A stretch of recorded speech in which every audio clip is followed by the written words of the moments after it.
Alright guys, I'm really excited because in part 10 of the roster deep dive series, I'm going to be talking about my favorite team to play, and that's the Brawlers, the Hero Brawlers team centered around Miss Marvel. Super excellent team, super fun to play with, and every one of these characters will go well with Miss Marvel just by the nature of how she works.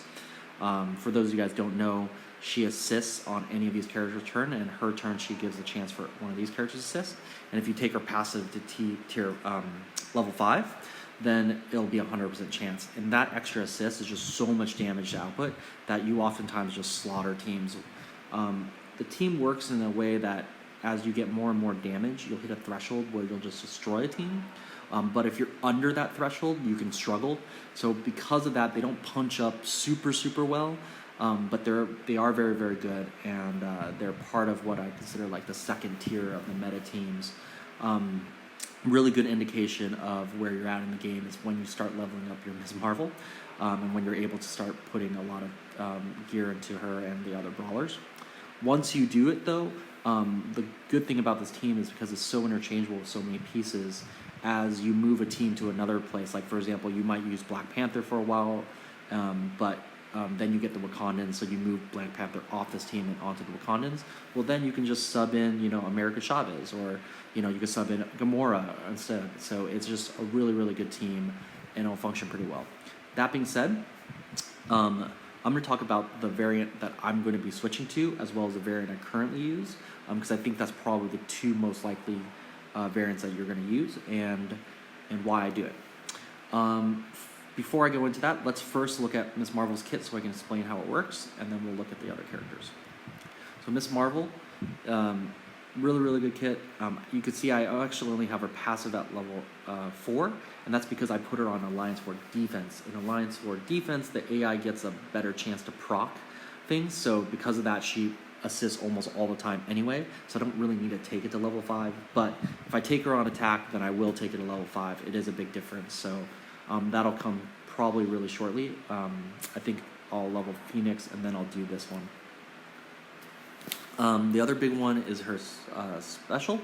Now, her special is really only used when she's like low on health, and it's pretty much the 50% of this character's max health that's important. You can honestly leave this at level 1 and still get a lot of use out of it, but I take it to level 4 because like the 7,500 extra healing at that point is pretty useful. It's like half a hit. And then if you take her another 5 and 6, it's just like another almost full hit of basics, so it's not really that big of a deal. You can leave it at 4. Okay, that being said, let's talk about America Chavez, because she's another critical component to the team, I think, and once she becomes farmable, you should definitely have her on your team for sure. Okay, so the way it works is that her passive gives extra health to all the Hero Brawlers. And if, let's say, you wanted to really work on your Hero Brawlers team, this is one you would want to put T4s into. However, because there's so many other teams to work on, I don't recommend putting a T4 into there. I will eventually put one into her because she has 6 red stars on my team and she's going to hit like a truck. But that's mainly because I have 6 red stars. And as you can see, I haven't put it in yet. I'm waiting for her to become farmable so I can farm her up. The other thing that's really interesting is her special. At level 7 does 50% extra damage, 25% extra damage per Hero Brawler ally. So that's a 150% boost, and she already has some of the highest base damage in the game. So this just hits like a truck. So that's another one I'll put a T4 into once I'm like able to farm her up. That being said, you can definitely leave her at 664. Really good at that level.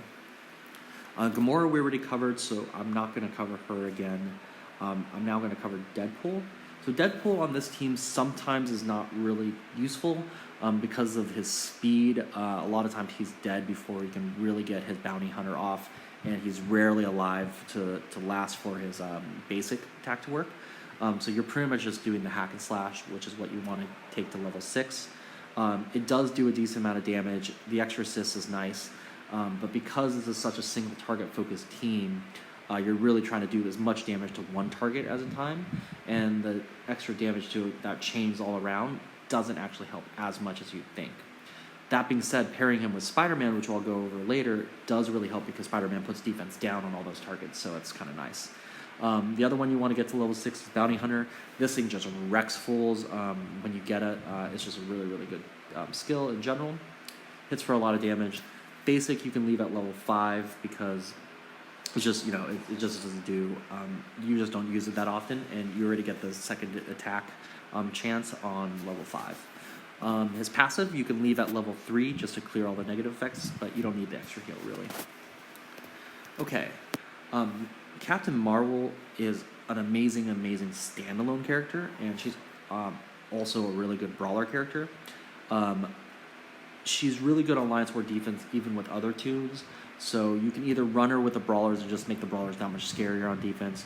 You can run her on with other Toons and just make another team that's scary or annoying to deal with. So there's a lot of things you can do with her.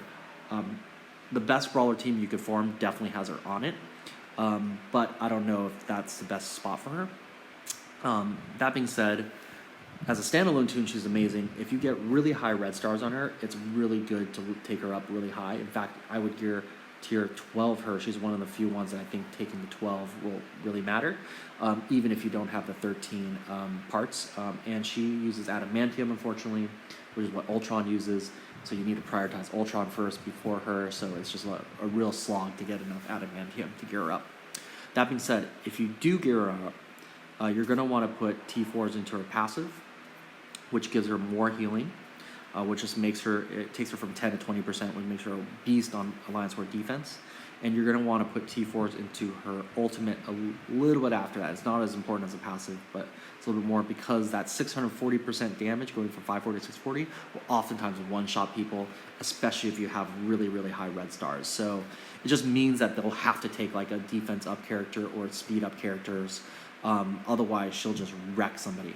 And because she shrugs off all the debuffs before she does it, Magneto's not really good on her either, so it's just a really, really powerful skill.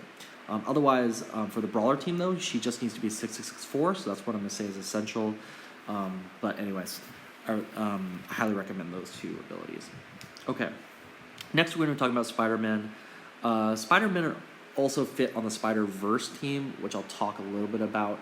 But I think they're actually going to be better on the Brawlers team because you're going to eventually want Venom for your Brotherhood team at the late game because he's so good at helping bring down the Guardians team with Ant-Man.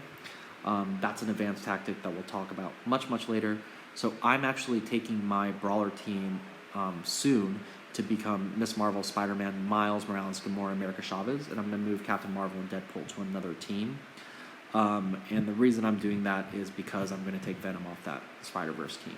So, anyways, Spider-Man, really, really good standalone Toon as well. His kit is basically this web slinger ability, which is just like amazing because it gives 2 turns of defense down. Paired with Deadpool, it does quite a bit of damage. But even without Deadpool, he's really, really good. Tangled Web, another really, really good ability. Just hits like a truck. 440% damage and stuns and slows. Really, really good character. His basic, I definitely recommend taking a 6 because you want that extra chance to evade, and you definitely want the extra chance to dodge because he's super squishy. But overall, just a really, really solid Toon. Miles Morales, pretty much 6-4 with him as well.